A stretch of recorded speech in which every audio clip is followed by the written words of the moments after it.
Great Allegheny Passage Trail is 149 miles long, connecting Pittsburgh, Pennsylvania to Cumberland, Maryland. It is part of the Great American Rail Trail route that will someday connect the East and the West coasts. These videos highlight unique things to see and explore, along with highlighting pieces of history along the trail to help you prepare for your ride or to enjoy the trail vicariously. The Gap Trail was fully completed in 2013, and it took 35 years to finish. I've met so many people from around the world on this trail, as it is a popular rail trail, and for good reason. It's a beautiful trail, well-maintained trail, and it is rich with history. We will start in Pittsburgh, which is also known as the Steel City. The trail begins at Point State Park at the confluence of the three rivers, the Allegheny, the Monongahela, locally known as the Mon, both forming the Ohio River. This first video will go from here to the Hayes Bald Eagle site. This marker at the point is the official beginning of the Gap Trail. This spot is a great photo op if you're just beginning or if you're ending your adventure. Before we begin the journey, here's a few facts about the point at Pittsburgh.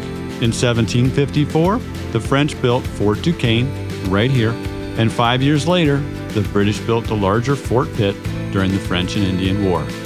The Point State Park has white markers in the ground to outline where both forts once stood. The Fort Pitt Blockhouse, the oldest structure west of the Allegheny Mountains, still stands here near the flagpole.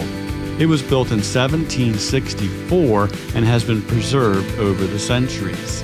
Here's a little known fact that in 1895, Pittsburgh's very first roller coaster opened right here at the point, near where the fountain is today, and it was destroyed by fire in 1901. As you begin your riding adventure, you will be heading east, with the Mon on your right for a few miles.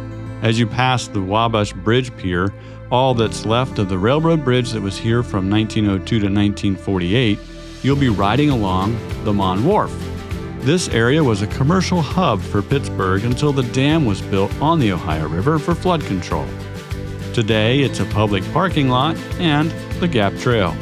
After passing the Mon Wharf, you will ride up a ramp to navigate across some highways.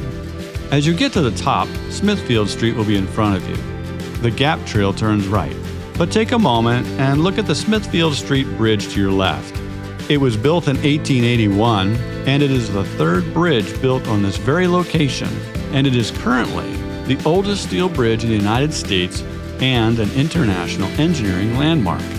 It has been featured in several films, including the opener of Flashdance. The Gap follows the sidewalk to the right.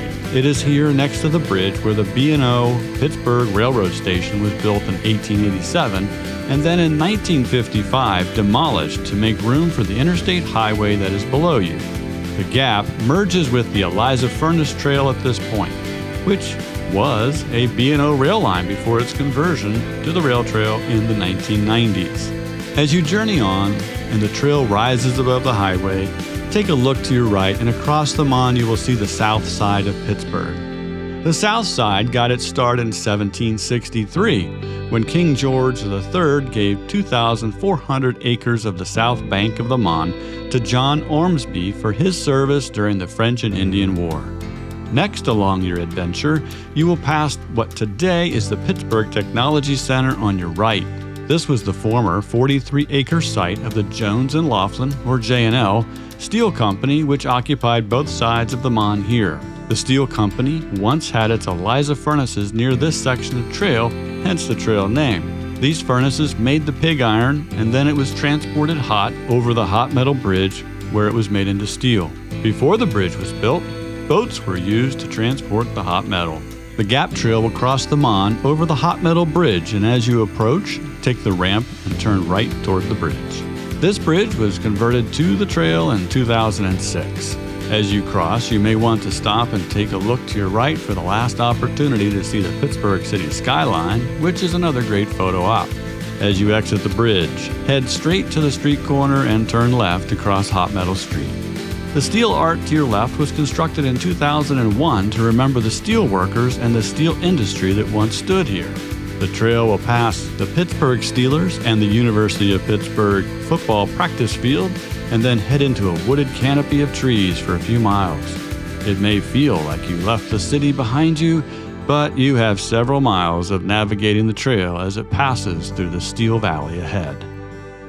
There are some nice views of the Mon to your left. It may seem surprising, but on January 31st, 1956, a B-25 bomber did a controlled crash landing in the river near here, and it has never been seen since. Nearing the end of this section of trail, just before you leave the beauty of the river and riding under the trees, you will pass the Hayes Bald Eagle site. Next up is the busy waterfront shopping area, which has quite a history. Watch the next video to learn about the history of this special place and guide you to follow the Gap Trail. Leave a comment below about your experience on this portion of the trail. Every bike ride is an adventure, and I hope you have a great rail trail bike adventure on the Gap Trail.